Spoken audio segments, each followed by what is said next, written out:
Olá, tudo bem? A nossa próxima videoaula hoje é sobre perda da posse. O estudo da perda da posse ele é muito semelhante ao estudo da sua aquisição, até porque a forma de perda da posse é a mesma que a forma utilizada para aquisição. Retomo novamente as nossas duas teorias possessórias, Carlos Savigny e Rudolf von Ehring.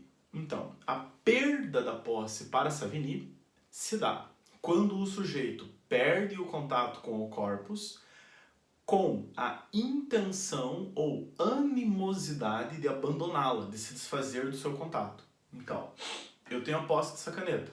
Eu não quero mais a posse dessa caneta. Eu perco o contato físico com ela e abandono a intenção de me manter possuidor daquilo.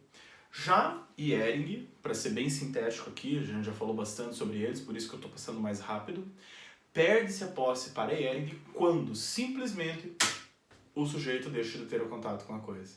Viram como é a mesma concepção que se pode valer, que se pode utilizar para a aquisição da posse, na tentativa de explicar o conceito?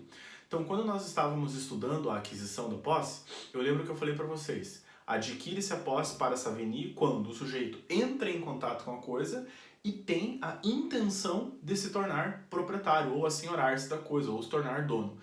Logo, esse conceito não explicava, eu ainda falei também, as posses em caráter temporário, como se dá no contrato de locação. Hoje, para explicar a posse a partir do... para explicar a perda da posse a partir do conceito de Savigny, é só inverter. Lá no azinho, P é igual a C mais A. Lá no azinho, ao invés dessa intenção, animosidade, referir-se a tornar-se dono, agora essa intenção na perda da posse, animosidade, se refere à vontade de perda da posse. E aí o sujeito está sem posse, né? Ou então, como nós havíamos comentado, o conceito de posse de Ehring, bastava para Ehring que o sujeito entrasse em contato físico com a coisa, ele já era possuidor.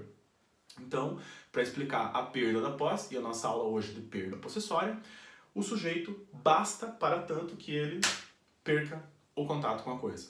Certo? Essas duas teorias agora, para explicar a perda da posse, elas são utilizadas. Então, diferente do conceito, que a teoria adotada pelo Código Civil é a teoria exclusiva de Rudolf von Ehring, aqui na perda da posse, tanto a teoria de Savigny, P é igual a C mais A para representar o abandono, por exemplo, quanto a teoria de Ehring, P igual a C, perde a posse aquele sujeito que deixa de entrar em contato com a coisa, ambas são utilizadas pela legislação civil. Convém lembrar aqui que nós estamos falando do capítulo 4º da perda da posse e são apenas dois artigos. O artigo 1223 do Código Civil e o artigo 1224 do Código Civil. Vamos ler o primeiro. Artigo 1223. Perde-se a posse quando cessa, embora contra a vontade do possuidor, o poder sobre o bem a qual se refere o artigo 1196. Brilhante, né? Quem que você está vendo aqui? Ehring ou Savigny? Ehring, porque a lei aqui agora na perda da posse, ela nos auxilia, ela fala expressamente, olha de novo, perde-se a posse da caneta, perde-se a posse, embora contra a vontade do possuidor, não queria ter deixado de ter contato com essa caneta, pouco importa, a posse é perdida, ainda que contra a sua vontade, quando cessa o poder sobre o bem a qual se refere o artigo 1196. Pois bem, o 1224 ele é um pouquinho mais complicado, mas primeiro eu pretendo tratar das hipóteses de perda da posse trazidas pela nossa doutrina, pela literatura jurídica, para depois voltar na leitura do 1224. Então, vamos lá. A primeira hipótese de perda da posse se dá com o abandono da coisa. Então, se você puder colocar aí no teu caderno, ou não sei como que você faz essas anotações nos nossos videozinhos, letrinha A, abandono da coisa. O que é o abandono?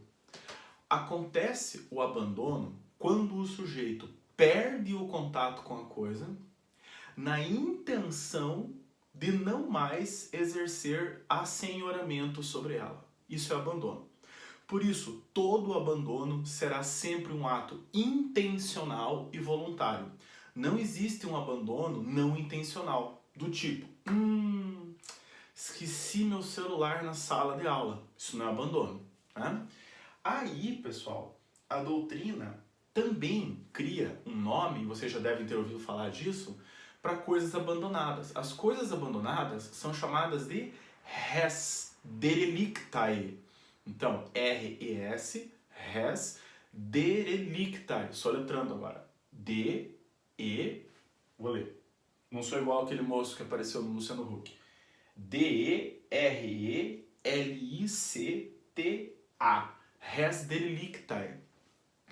As coisas abandonadas formam um conceito de res derelictae, que no direito brasileiro significa coisa de ninguém, coisa abandonada, coisa perdida. O sujeito que encontra a res derelicta no direito brasileiro, o sujeito que encontra a coisa abandonada, ele é chamado de inventor ou descobridor.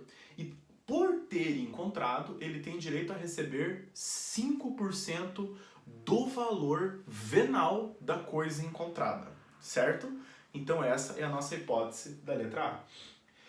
Letra B, tradição da coisa. Faz sentido. Pensem comigo. Imagine que eu quero vender o meu relógio pro fulano. Eu chego para ele e falo assim, olá fulano, quer comprar o meu relógio? Meu relógio custa R$100. Ele fala, ok, gostei do preço, vamos fazer o negócio fechado. Para bens móveis, pessoal, a simples tradição faz com que a posse seja alterada, mas também a propriedade. Por isso, se o relógio era meu e agora ele está com fulano, o simples fato de eu entregar nas mãos do fulano significa dizer o quê? Significa dizer que a posse do relógio não é mais minha. Mas lembre-se, a tradição da coisa é uma hipótese ambivalente de perda da posse. Por que ambivalente de perda da posse? De um lado eu tenho um perdedor, do outro lado eu tenho um adquirente, um ganhador. Por isso que ela é uma hipótese via de mão dupla. Atrai qual teoria? Atrai a teoria de Savigny ou a teoria de Ehring? Assim como o abandono, que eu não expliquei, mas eu vou dar a resposta para as duas agora. O abandono e a tradição da coisa atraem qual teoria, na opinião de vocês? A teoria de Savigny ou a teoria de Ehring? Nesses dois casos, a teoria de Savigny. Primeiro, porque não existe abandono que não seja intencional. Essa partezinha eu falei, mas eu quero frisar agora. E segundo, que não existe compra e venda culposa. O sujeito que faz um contrato de compra e venda, ele teve muita vontade de vender, né? Ah, mas não se investigam as hipóteses que o levaram a fazer essa compra e venda. Para perda da posse isso é irrelevante. Por exemplo, precisei vender esse relógio porque eu precisava fabricar R$100, porque eu precisava comprar um remédio para o meu filho. Não, ninguém está querendo saber disso. A perda da posse do relógio acontece com a simples tradição da coisa. Letra C. Atenção aqui. Perda ou destruição da coisa ou colocação fora do comércio. Eu vou separar essa letra C em duas. Então, letra C, perda ou destruição da coisa, e letra D, colocação fora do comércio. Vamos começar com a letra C, perda. Pessoal, perda, simplesmente perda, pode ter acontecido a perda por um ato de descaminho. Então, imagine que eu entro, né? Eu ia falar no telefone, mas estamos mais modernos agora, né? Imagine que eu estou num site querendo comprar toalhas de banho. Eu, por exemplo, sou uma pessoa que adora comprar coisas para casa. Toalha de banho, lençol. E aí agora está na promoção na Artex, que é a loja do Jockey, olha eu fazendo comercial no vídeo. R$69, um jogo de lençol de 300 fios, acetinado, aquele que é brilhante, que você dorme na cama que parece que você vai afundar ali. Ok. Esse jogo de lençol, ele pode ser feito em 10 vezes de... Quanto que eu falei? 69? De R$6,90. Aí eu entro na internet e, compro. Entregar no meu endereço residencial. Ele vindo pra cá, pelo correio, ou sabe Deus como que eles fazem a entrega deles, geralmente é pelo correio, mas imagine que é um serviço externo, essa coisa é extraviada. esse extravio da coisa representa a perda da posse para a loja que vendeu, mas também a perda da posse para o adquirente que quis comprar aquilo. Pela ótica de Savigny ou pela ótica de Ehring. Tem que sempre pensar nesses dois casos. Lembre que eu estou preparando vocês para ler o 1224. Pela ótica de Ehring agora. Porque pouco importa qual foi a minha vontade, pouco importa qual foi a vontade da loja vendedora, a fim de ter levado à perda dessa posse, a perda possessória. Então, P é igual a C. Aqui, lendo de novo, perda ou destruição da coisa atrai a teoria de Ehring, porque é irrelevante a vontade do comprador, assim como é irrelevante a vontade do vendedor. Em outras palavras, se o vendedor ou o comprador tivesse contribuído para a perda da posse, há possibilidade de descaminho. Então, por exemplo, assim, imagine que a Artex descobre que ao invés de comprar um jogo de lençol, eu compro 100 jogos de lençol. Como existe um seguro na entrega desses produtos, toda vez que eu compro ou a remessa que eu comprei, os 100 foram perdidos. E a loja descobre, a loja que eu estou comprando lençóis, que foi muita coincidência. Todas as vezes que vendem para o Carlos Eduardo, por exemplo, todas as vezes que esse cidadão é o comprador, algo acontece no meio do caminho. Imagine que acontece um descaminho. Aí eu não estou falando em perda natural da posse, não. Aí eu estou falando em crime. E muito provavelmente o crime de receptação. Beleza? Então tem que ficar atento. Se a matéria de última ratio aparece, se o direito penal aparece, não falo mais em perda da posse no direito civil. Aí esquece Ehring e nós estamos falando de um fato típico, porque teve o quê? Dolo na execução da conduta. Pois bem, destruição, pessoal, envolve o perecimento, como diz a doutrina aqui, da coisa pelo descuido do bem. Imagine que eu tenho uma casa, na verdade imagine que eu tenho várias casas, eu tenho 50 casas, eu tenho 50 apartamentos num condomínio, né? E 2 desses apartamentos estão completamente abandonados. Eu não faço nada para manter a posse neles e não loco, não dou funcionalidade econômica, não coloco nas plataformas de tecnologia como Airbnb, por exemplo, como Couchsurfing, que é uma plataforma que agora em tempos de Covid tem sido muito utilizada. Olha que interessante, né? O Amigo Surfista, a plataforma Couchsurfing, tem sido utilizada muito em tempos de Covid porque ela é completamente gratuita e visa o compartilhamento das experiências. Bom, tudo muda, né? O mundo é muito dinâmico. Esses 2 apartamentos, se forem invadidos, eu posso perder a propriedade e a posse sobre eles?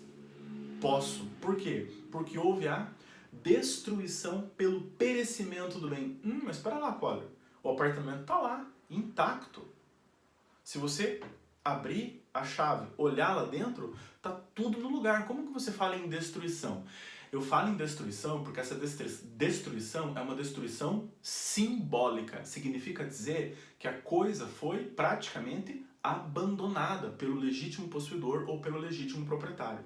Ela não está sendo utilizada de forma econômica. Nesse caso, eu posso vir a perder a propriedade ou posse? Sim.